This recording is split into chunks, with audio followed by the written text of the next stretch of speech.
Hello family. Welcome to Morales Stories, your home for gripping African tales. Don't forget to like, subscribe, and comment. Now sit back and enjoy the drama. Moonlight danced across the pristine marble pillars of the Calderon estate, illuminating the glittering sea of guests who floated through the grand ballroom like unwitting stars in a carefully orchestrated constellation of wealth. The band's violin and saxophone sang in perfect harmony over the soft chatter and laughter, punctuated by polite clinks of crystal glasses holding champagne that cost more than Zara's monthly wages. Zara herself hovered on the fringes of the scene, wrists aching from carrying silver trays heavy with French pastries and exotic cocktails, her dark uniform a sharp contrast to the silk gowns and tailored tuxedos that surrounded her. Beneath her composed exterior, Zara's mind raced.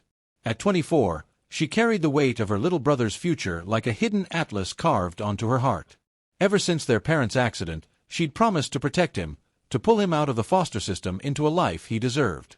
Each tip she saved, each task she completed without complaint, edged them closer to their reunion. She didn't need pity or charity, she needed dignity. And she would earn it one painstaking silver tray at a time, even if it meant swallowing her pride nightly in the shadows of this gilded cage.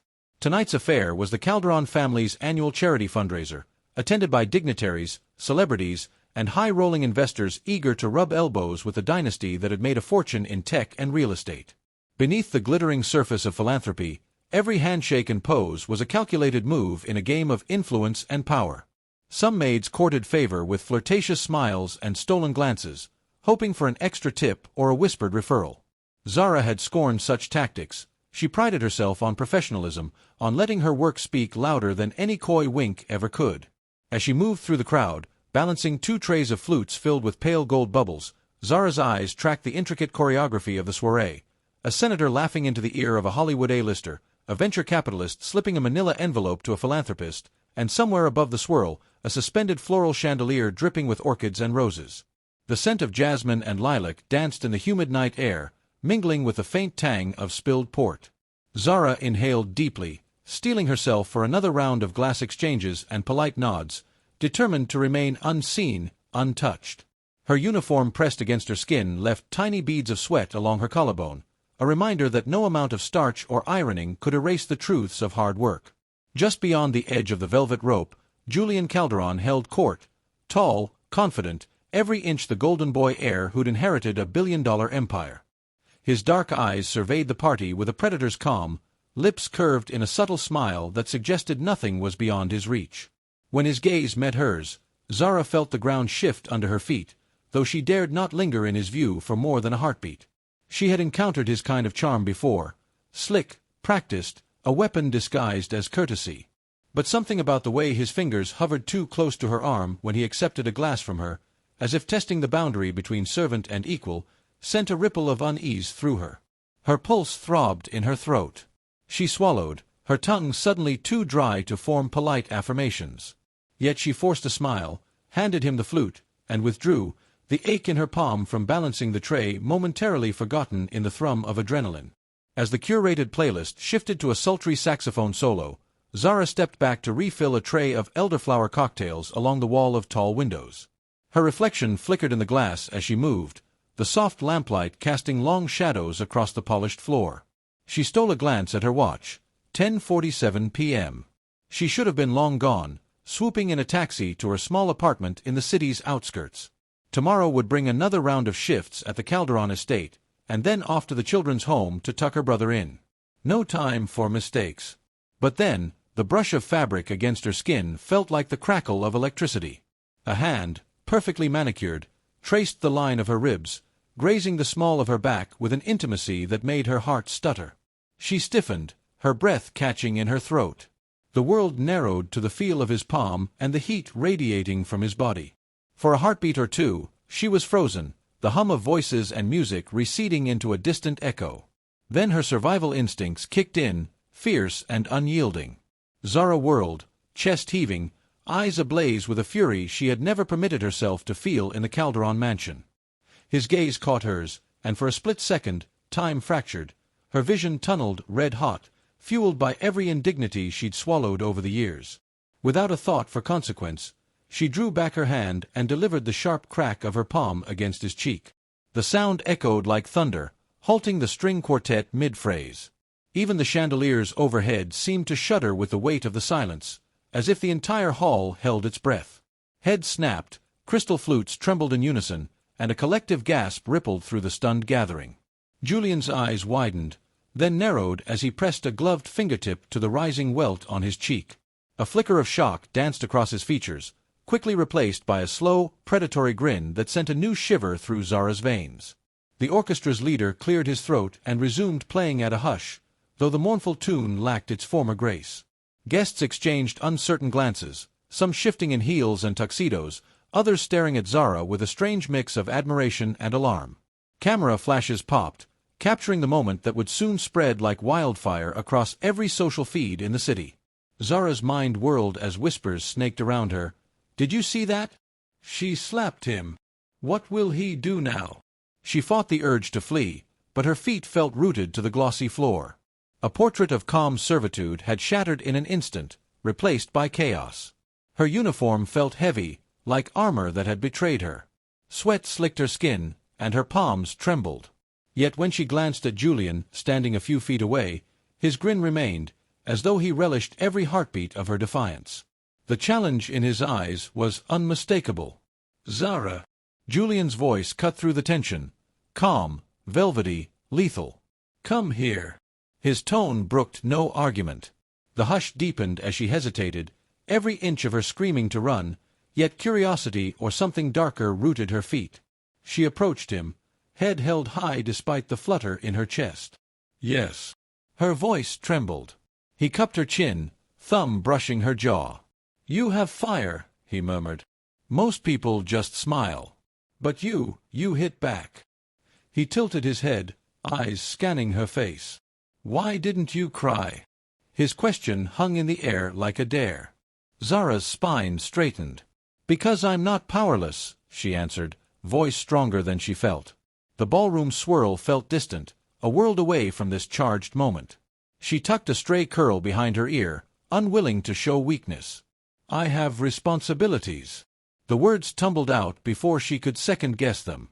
Julian's expression shifted. Approval? Amusement?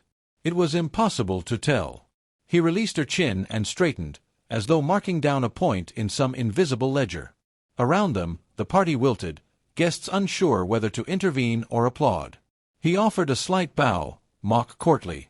"Very well, Maid Zara. Game on." Then he turned, sliding through the crowd as if he owned the seams of reality itself. Zara watched his back, chest tight, heart pounding. The chord had been struck, the opening move declared. The lights, music, and chatter rose again, but nothing would ever be the same. She stood on the velvet rope's edge, a single figure discarding invisibility and embracing conflict. The party continued, but Zara had tasted rebellion, and it burned deeper than any desire for wealth. And as she stepped back into the current of the party, she knew nothing would ever feel the same again. When Zara woke the next morning, the echo of slapping skin against cheek still rang in her head. Her tiny apartment felt colder than usual, the sparse furnishings, folding chair, battered coffee table, narrow bed, staring back at her like silent witnesses. Dawn light filtered through threadbare curtains, painting her walls in a pale, reluctant glow. She burrowed deeper under the thin blanket, willing herself to believe the previous night's drama was a fevered dream. But her phone buzzed insistently on the bedside floor. She fumbled for it, eyes blurry. Notifications spilled across the screen, screenshots of the slap, slow-motion videos with dramatic sound effects, news headlines screaming, "Maid slaps millionaire," and #Maid with the slap. Her stomach clenched. She tapped a link, a viral TikTok reposted by 500,000 users, the slam frozen in 1,000 different angles. A chorus of shocked voices narrated the moment, layering commentary, speculation, and judgment. Zara's breath hitched. She'd thought the Calderon estate was a world apart, a place of hushed etiquette and high society indifference. But the internet was merciless. Commenters debated her motives, her courage, even her looks.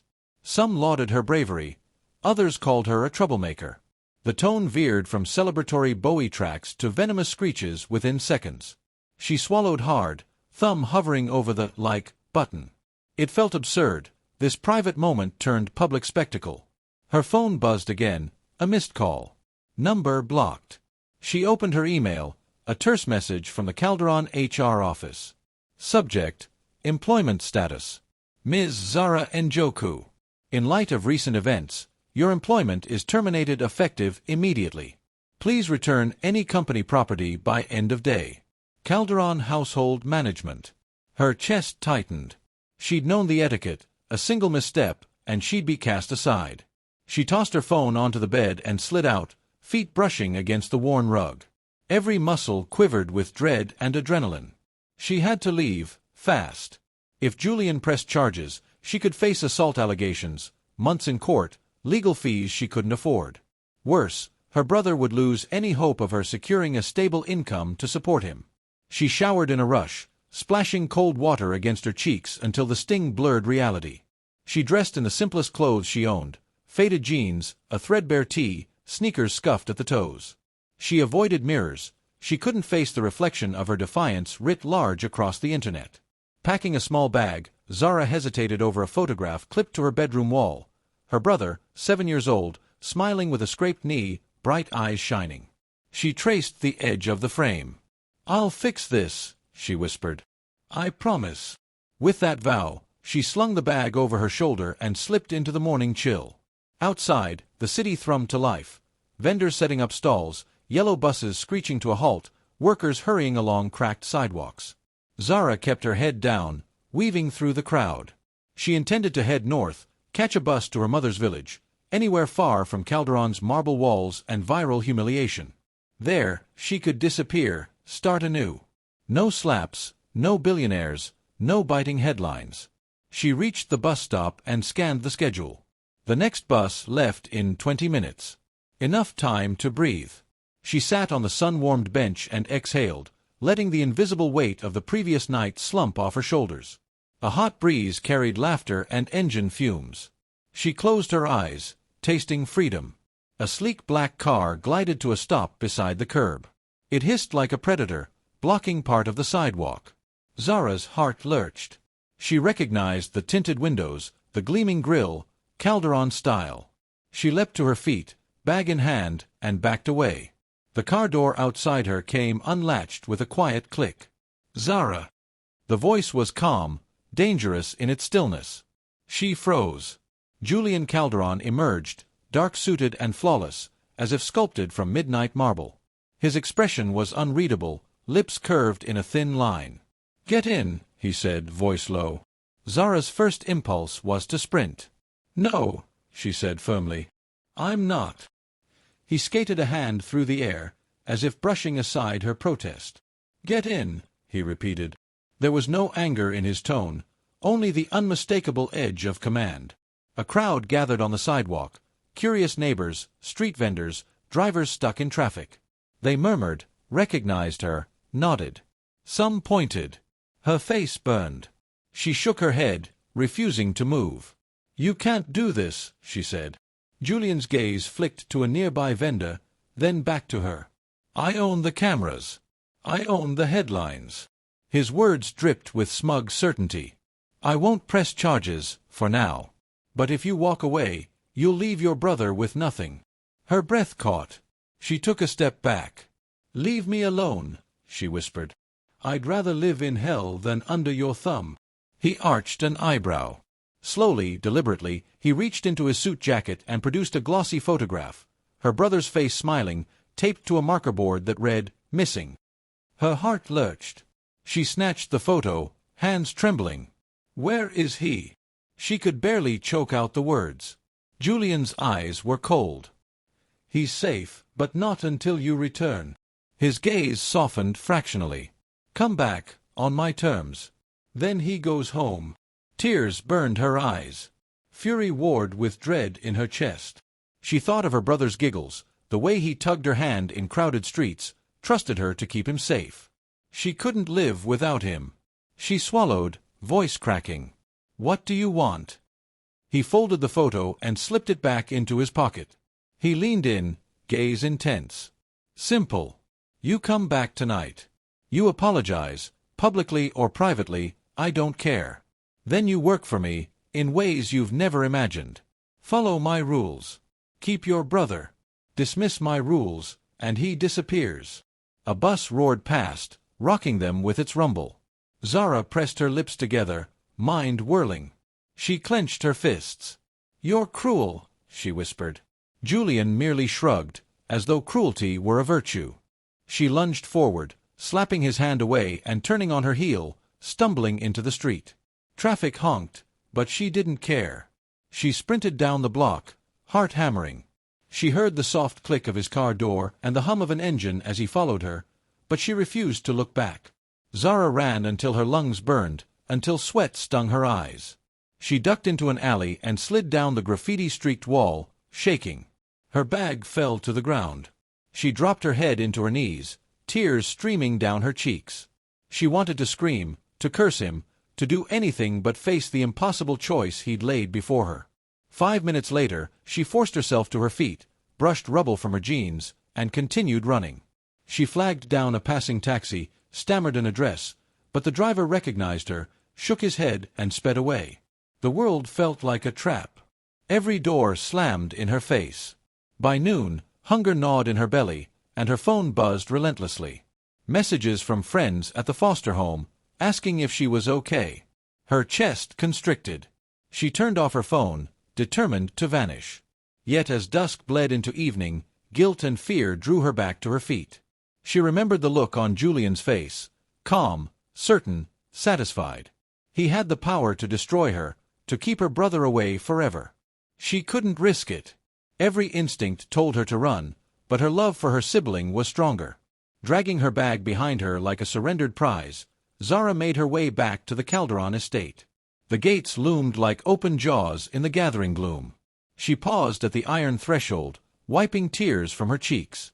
The wind rustled through the manicured hedges, as though whispering secrets. She lifted her head, squared her shoulders, and stepped onto the driveway. Inside, servants and maids hovered in the foyer, eyes wide, mouths agape. The chandeliers glittered like judgment stars overhead. At the foot of the grand staircase, Julian waited, arms crossed, watching her approach. He looked every inch the ruler of this domain, impenetrable, all-powerful. She stopped before him, chest heaving. He bent slightly, nodding. "You're here," he said softly. Zara swallowed the lump in her throat. "Where's my brother?" Her voice was small but steady. Julian's lips curved. "Safe. In a guest room, with everything he needs." "You did well." He gestured to the staircase. "Come." Every step up the stairs felt like climbing through molasses. The hallways were lined with priceless art, each canvas more opulent than the last. She led with her eyes to the polished wooden floor, resisting the urge to touch the molding or gasp at the frescoed ceilings. Julian's presence at her back tightened her chest. He led her to a closed door at the end of a corridor. Inside, her brother knelt on the plush carpet, spinning a toy car in his hands. His face burned as he looked up. "Zara." His voice cracked. "I thought you left me." She rushed forward, scooping him into her arms, kissing his forehead until he giggled. Relief flooded through her. "I'm here," she whispered, tears dampening his hair. "I'm never leaving you." Julian watched from the doorway, expression softening for the first time. Zara pressed her cheek against her brother's, breathing in the scent of his small self. She felt the fierce warmth of love and the cold edge of fear collide inside her. Behind her, Julian cleared his throat. She turned, wiping her eyes. "It's time," he said.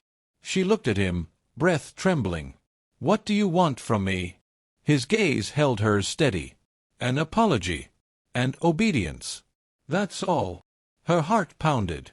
She thought of humiliation, of serving him in ways she'd never agreed to. She thought of freedom, vanished like smoke. She thought of her brother's face, trusting her. With a trembling breath, she nodded. "I'm sorry," she whispered. The words felt foreign on her tongue, heavy with sacrifice. "I'm sorry I slapped you." Julian inclined his head. "Good. Now let's begin." He stepped aside, gesturing to the hallway. "Your terms will follow. For now, you have a new role, a role you'll learn tomorrow." Zara's chest constricted with dread and defiance.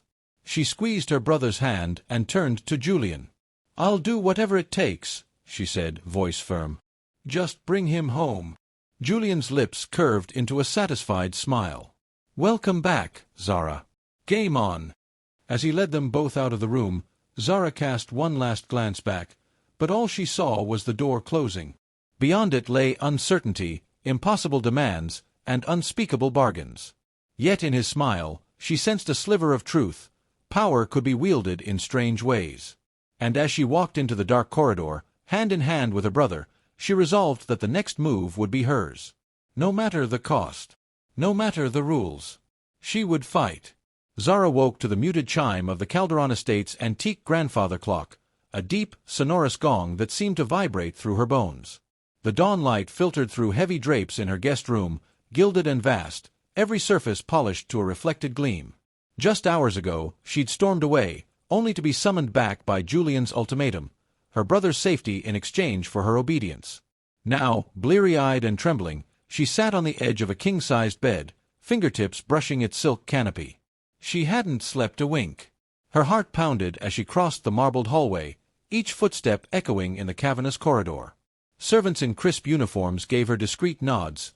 Some averted their gazes, uncertain whether to offer pity or disdain. At the end of the hall, Julian waited outside his private study, door ajar, a slender invitation to a dizzying unknown. He didn't smile. Instead, he exuded the calm of a man confident in every outcome. "Zara," he said, voice measured, "come in." Inside, the study was a sanctuary of power, floor-to-ceiling bookshelves lined with leather-bound volumes, a massive mahogany desk strewn with reports, and a single leather chair pulled aside. On the desk lay a black folder, pressed beneath a heavy crystal paperweight. Zara hesitated. The folder seemed to pulse with expectation. Her stomach churned. "What is this?" she murmured. Julian gestured toward the folder. "Your contract." He produced a fountain pen, its gold trim glinting. "Read it." She closed the distance and lifted the folder. The first page bore her name in bold script, agreement for services rendered. Beneath it, clauses detailed terms that made her blood run cold. Schedules for nightly attendance, specified attire and posture, rules governing speech and movement, confidentiality clauses punishable by steep fines. But the most chilling clause was the final one. Failure to comply will result in permanent forfeiture of all claims to the custodial welfare and safety of redacted. The redacted name drilled into her heart. Zara lifted her head, eyes wide. "You can't. This is extortion." Her voice trembled with outrage. "I'm no one's puppet." Julian leaned back, expression impassive. "You slapped me. That was public humiliation. I could press charges, ruin you. Instead, I offer a choice. Sign, fulfill the terms, your brother goes home." He paused, letting the gravity settle. "I've had worse options." She clenched her jaw. Memories of her brother's tear-streaked face flickered in her mind. She pressed her lips together, resisting the urge to scream. "What will you make me do?" Julian opened the folder to Clause 2 and tapped a line. Nightly duties include serving private dinner, receiving one personal performance report, and full compliance with prompts. He met her eyes. "You will serve me dinner in this very room every night at precisely 8 p.m. You will stand, seated, or recline, whichever I instruct. You will answer questions truthfully. You will not leave until I dismiss you." Her pulse thundered. "That sounds servile." "It is servitude," he admitted, "but on my terms." He flipped to Clause 3, personal disclosure. "Once weekly, you will confess one personal secret. Honesty builds trust. I wish to know you." He hesitated, as though those words cost him something. "I don't want a performer. I want a person." Zara's chest constricted. "So you'll humiliate me into confession?" Julian's shoulders eased. "I won't humiliate you. I want authenticity." His voice softened. "But you chose to test me with that slap. Now you'll prove your mettle." She swallowed, tasting bile. "And my brother." Clause 7 glowed in her vision. "Brother shall remain safe for the duration of this agreement, housed in secure quarters with appropriate staff and education." Julian closed the folder. "He's safe, but not free until you sign." The silence stretched. Zara felt as though time had slowed to a crawl. Each breath burned. She weighed her options. sign and sacrifice her dignity, but save her brother, refuse and lose everything. "You're scared," Julian observed quietly. "But you're also desperate." Her head snapped up. "Don't patronize me." He held up a hand. "I'm stating a fact. You have courage. But courage alone won't keep your brother safe." Zara's eyes flicked to the pen and back to her trembling hands. The walls of the study seemed to close in. The opulent room, once alluring, now felt like a gilded cage. She could almost hear her brother's voice begging her not to give up. She pictured his small hands clutching hers as they ran from foster homes, the promise she'd carved into her soul. She took a shaky breath. "Fine." Julian nodded once. "Sign." Her pen hovered. She closed her eyes, felt a tear escape, then pressed tip to paper. The ink pooled beneath her name, binding her destiny to his. With a final flourish, she set the pen down and exhaled a shaky sigh. Julian slid the folder into a drawer. "Congratulations," he said softly. "Welcome to the contract." She wiped her tears. "What now?" He stood and extended his hand. "Tonight, dinner at 8. Dress code, black sheath dress, heels. I'll select everything. Rules 1 through 5 in effect." Her stomach churned. "I don't even have a dress." He offered a gentle smile. "You do now." He pressed a button on his desk. Through hidden speakers, soft music drifted into the room. He motioned to the wall. "Your wardrobe." With a click, a panel slid aside to reveal racks of couture dresses, rows of shoes, and glass cases of jewelry. Zara stepped forward, stunned. The room had transformed into a private boutique. Each garment was more exquisite than the last.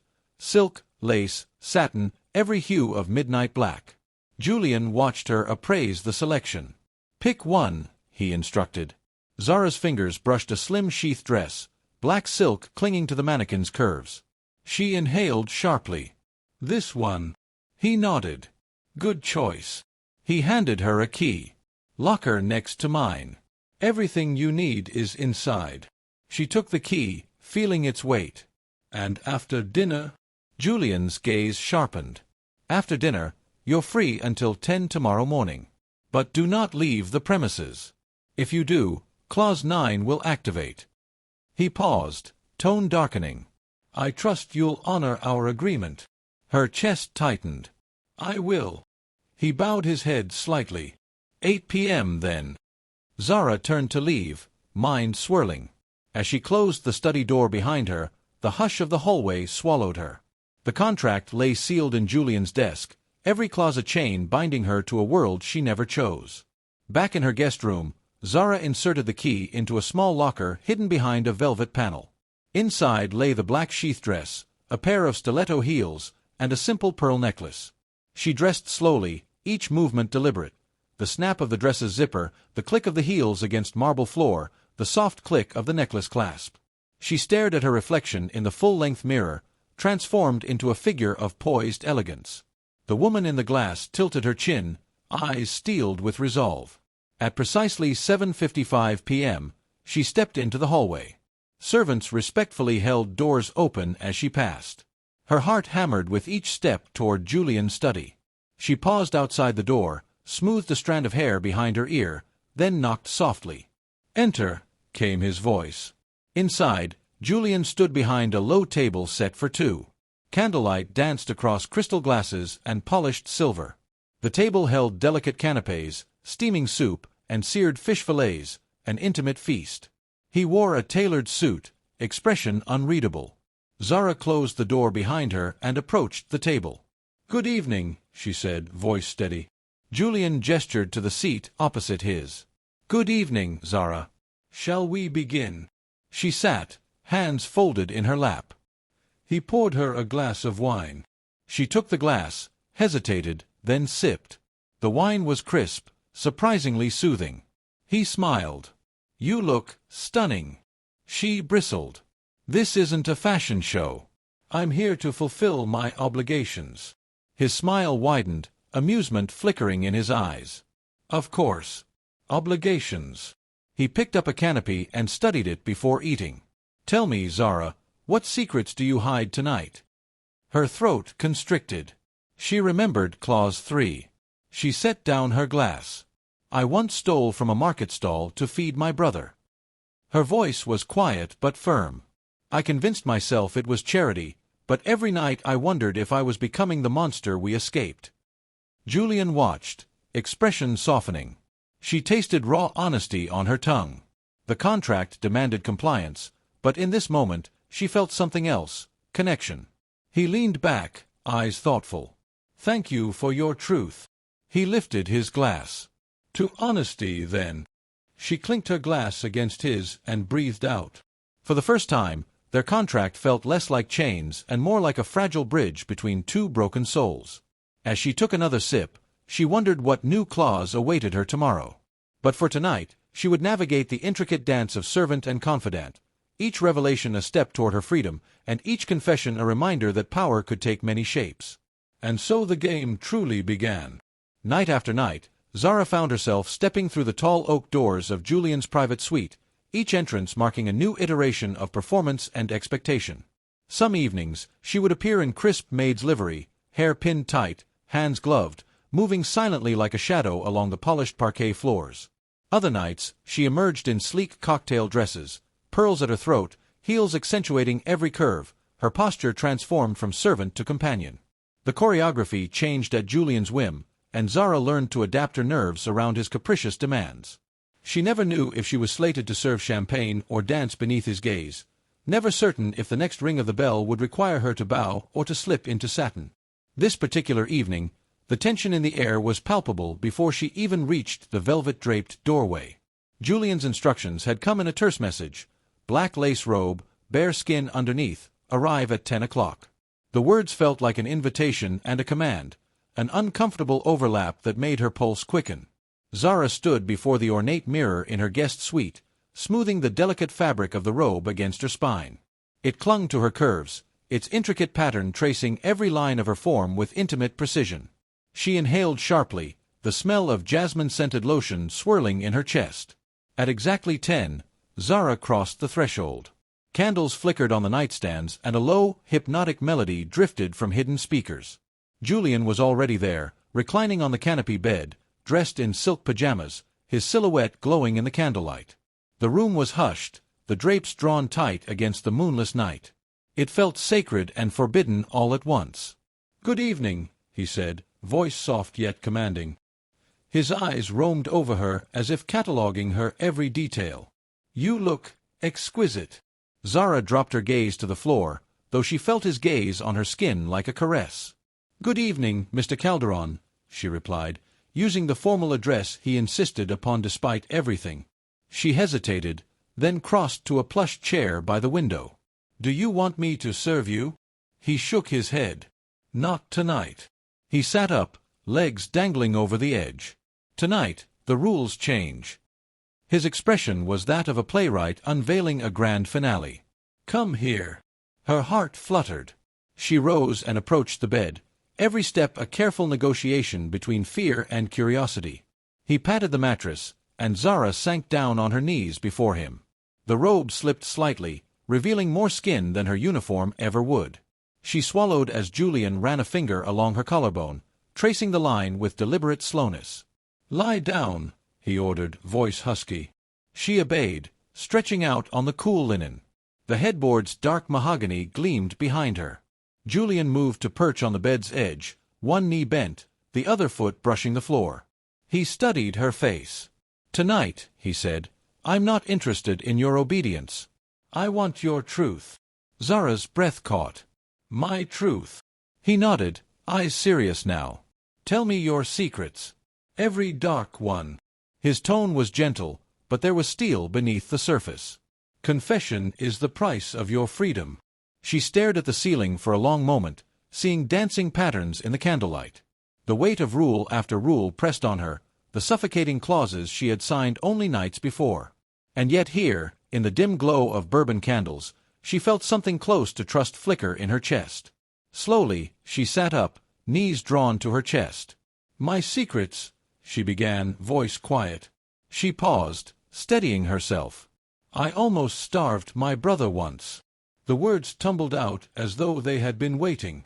We were in a shelter, cold and hungry. I couldn't stand to see him cry. So I stole food, bread from a market stall, fruit from a vendor's cart. I convinced myself it was charity, but every time we ate, I felt the weight of guilt. I wondered if I was the criminal and not the needy girl I thought I was. Julian watched, expression unchanging. "What else?" he urged. Zara's shoulders shook. She bit her lip. "I abandoned him, my own brother. There was a place for kids like us, they said. A safe home. But when they tried to separate us, they'd taken him first. I ran instead of fighting, thought I could find money, a way to bring him back. I left him alone, and he waited, waiting. I've never forgiven myself." Tears rolled down her cheeks. Julian leaned forward, brushing a tear with his thumb. His touch was gentle, unexpected in its tenderness. Zara closed her eyes at the contact. She felt exposed, raw. "I don't want your body, Zara," Julian whispered, voice cracking slightly. "I want your truth." His own admission trembled in the quiet room. "Your honesty is more intoxicating than any perfume." Zara looked up at him, confusion and desire mingling in her gaze. "Why?" she asked softly. He swallowed. "Because you slapped me," he explained, gaze darkening. "It was the only time anyone ever saw me as a man, not a title, not an heir. You saw me fully, and I realized how empty everything had been." He paused, searching her face. "I needed to see you as truly human." Her heart thundered. She lifted trembling hands, touched the back of his hand. "I never wanted to hurt you." He shook his head. "You gave me what I needed. Fire." The flame of the nearest candle flickered between them. Whatever barriers had stood moments before dissolved in the whisper of confession. Julian's free hand curled around her wrist, drawing her toward him. The touch was electric. Zara held her breath as their eyes met, the air thickening. He brushed a strand of hair from her face, leaning close enough that she could feel his warm breath. "There is one more confession," he murmured. "Admit it." Zara's pulse raced. "Admit what?" That smile, slow and genuine, unfolded on his lips. "That you want this." His words were both question and command. Her body hummed with tension. She tilted her head, lips parted. She swallowed. "I do." Julian closed the gap, capturing her mouth in a kiss that was startling in its intensity. It wasn't the gentle press of a lover, it wasn't the violent strike of an assailant. It was something wild and uncharted, equal parts surrender and conquest. Zara's hands found his chest, clutching the silk beneath his pajamas, pulling him closer as the world spun around them. The candles guttered, flickered, then held steady as they tumbled onto the rumpled sheets. Layers of doubt and contract dissolved in the press of skin against skin. There was no script, no set of rules valid here, only the raw, messy truth of desire. Zara forgot her role as maid. Julian forgot his control. They became two souls colliding in an uncharted space of longing. When they finally broke apart, breathless, their foreheads rested together, hearts pounding in unison. Zara traced circles on his chest, murmuring his name like a prayer. Julian's arms encircled her, drawing her into his side. In the hush after the storm, the only sound was the ragged symphony of their breathing. Zara's lips brushed his collarbone. "What happens now?" she asked, voice thick with wonder. Julian pressed a kiss to her temple. "Tomorrow, you sign another clause. Tonight, you rest." She nestled into his arms, the weight of her gown tangled around her legs. Julian gently adjusted the covers, tucking them around her as if she were a fragile rose. The room seemed to sigh in relief, the candles' glow softening. Zara closed her eyes, feeling the steady pulse of Julian's heartbeat against her cheek.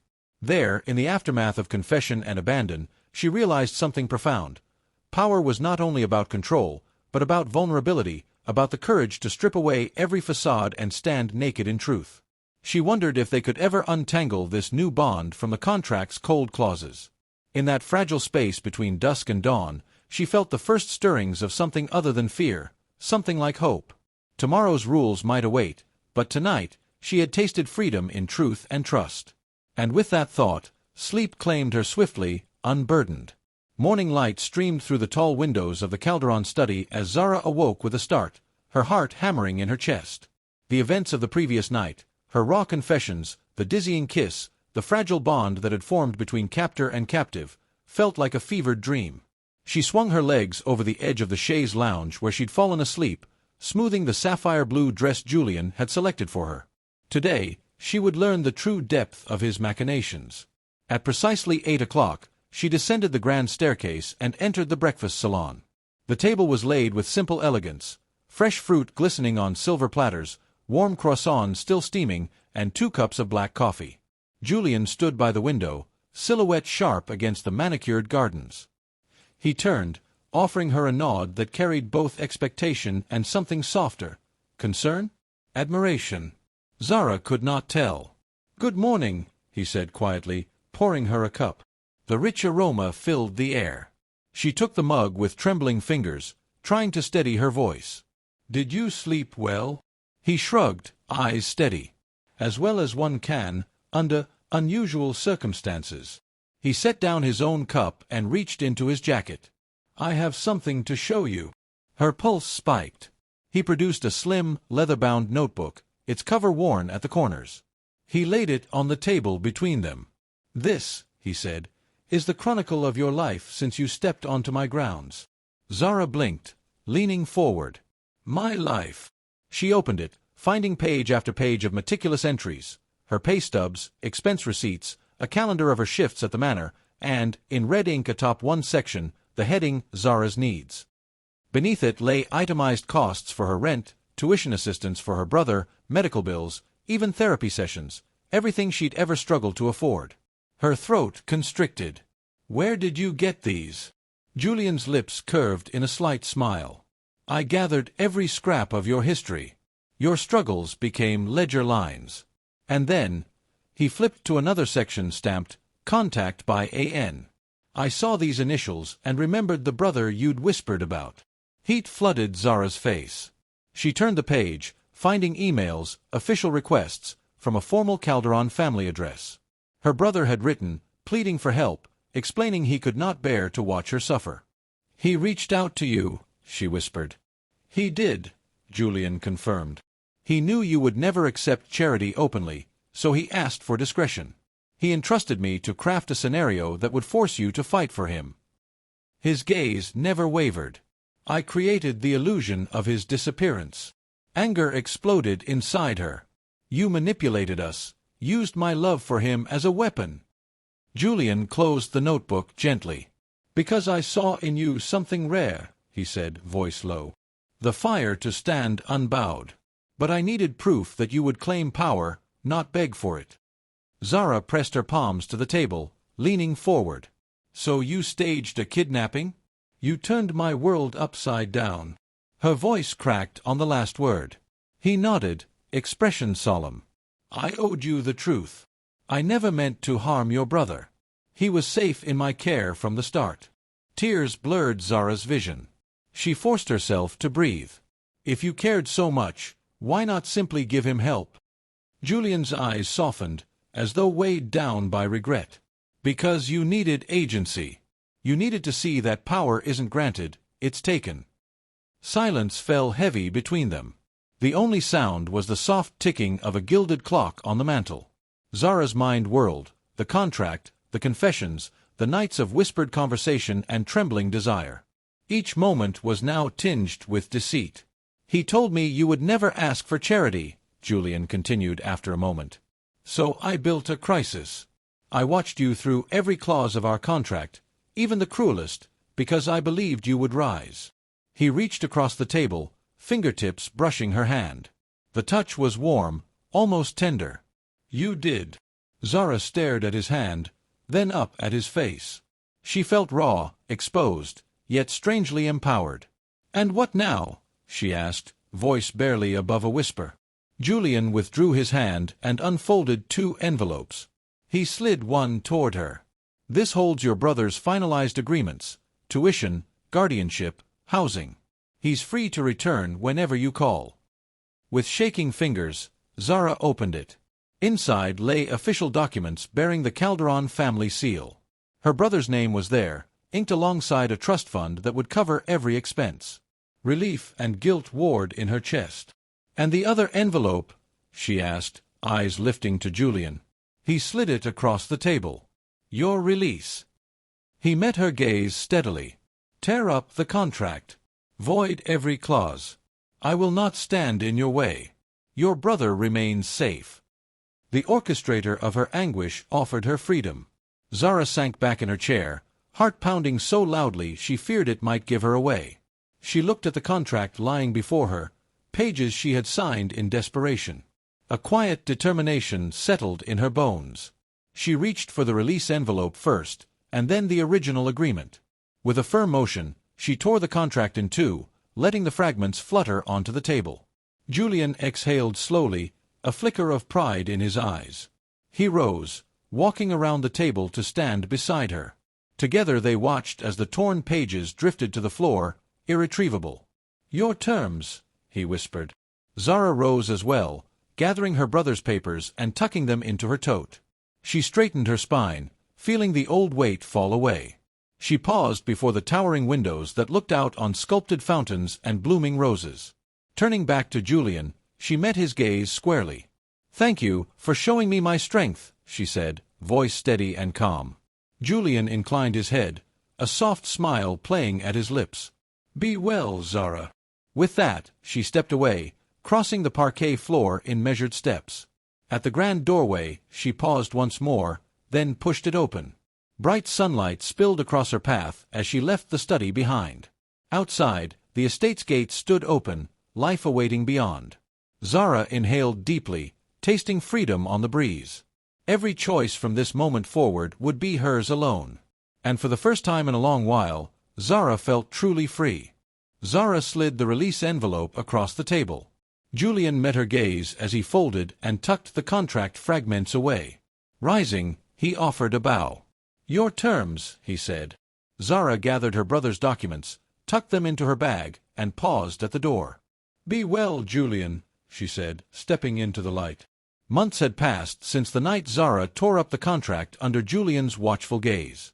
The Calderon estate still whispered her name among staff and guests, the woman who slapped a billionaire, some said in awe, the one who rose, others murmured with respect. But to Zara, the grandeur of marble staircases and crystal chandeliers held a new significance. They were not symbols of servitude but of possibility. She walked through the vast hallways now as co-founder of the Empower Her Foundation, her posture radiating purpose instead of deference. The mansion's grand foyer, where she once trembled, now felt like the threshold to her own destiny. Each morning, Zara convened with her core team in the sunlight-flooded conference room atop the east wing, once Julian's private study. The long oak table bore laptops and notepads, coffee cups steaming like tiny torches demanding attention. Her leadership style was direct yet empathetic. "Our 5-year plan requires us to expand mentorship programs to rural regions," she announced, pointing to a slide displaying enrollment metrics and projected outcomes. The team responded with nods and enthusiastic chatter. She outlined strategic partnerships, budget allocations, and measurable milestones. Julian had relinquished his former domain, granting her full creative control. She felt every nerve in her spine hum with the thrill of autonomy. By midday, Zara often joined group sessions with Empower Her beneficiaries in the garden courtyard. Today, she sat on a wrought iron bench with Grace, a former maid turned small business owner. Grace described how the foundation's microloans had allowed her to open a tailoring shop. "I never believed someone would invest in me," Grace admitted, clutching Zara's hand. Zara felt tears prick her eyes. "You earned it," she replied gently. "Your talent deserves recognition." A breeze rustled through jasmine vines, carrying laughter from children in the tutoring pavilion. Each success story reinforced her conviction: empowerment was contagious. When the sun dipped low, Zara returned to Julian's side to coordinate event planning for the evening's gala. She found him reviewing seating charts in his private office. He looked up over rimless glasses. "The keynote introduction needs your voice, not mine," he said. "You're the inspiration here." She paused, touched by his gesture. "I'll draft it," she promised, pulling up a chair. They worked side by side, exchanging quips. She teased him about his floral arrangement preferences. He complimented her on her deft handling of media relations. Their synergy felt organic, no longer tinged with the unbalanced power dynamics of their first encounters. By 8 o'clock, the estate's front lawn thrummed with excitement as guests arrived along the red carpet, stepping from sleek cars into a corridor of camera flashes. Press scrum gathered for interviews. Zara stood at the archway, dressed in a black velvet gown that flattered her figure without extravagance. A photographer counted down. Reporters leaned forward. "Ms. Njoku, what drives you to empower women?" Zara paused, heart steady, and answered, "Every woman deserves a chance to command her own narrative. Power isn't given, it's claimed."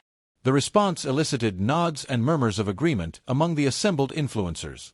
The ballroom glowed under chandeliers adorned with cascading orchids. Tables were arranged in concentric circles, each centerpiece a delicate sculpture of glass and candlelight. Soft piano music drifted from the stage. Zara mounted the dais, Julian by her side. She surveyed the sea of faces, entrepreneurs, activists, survivors, philanthropists. Her heart swelled. She cleared her throat and tapped the microphone. "Welcome to our Empower Her Anniversary Gala," she began. Her opening lines wove together gratitude and conviction. Gratitude for every supporter who believed in the mission, conviction that the foundation would continue to shatter barriers. Her voice rang clear and unwavering. After her speech, dinner commenced, delicate starters of avocado mousse, followed by seared sea bass and a vibrant vegetable risotto. Between courses, guests participated in a live fundraising auction.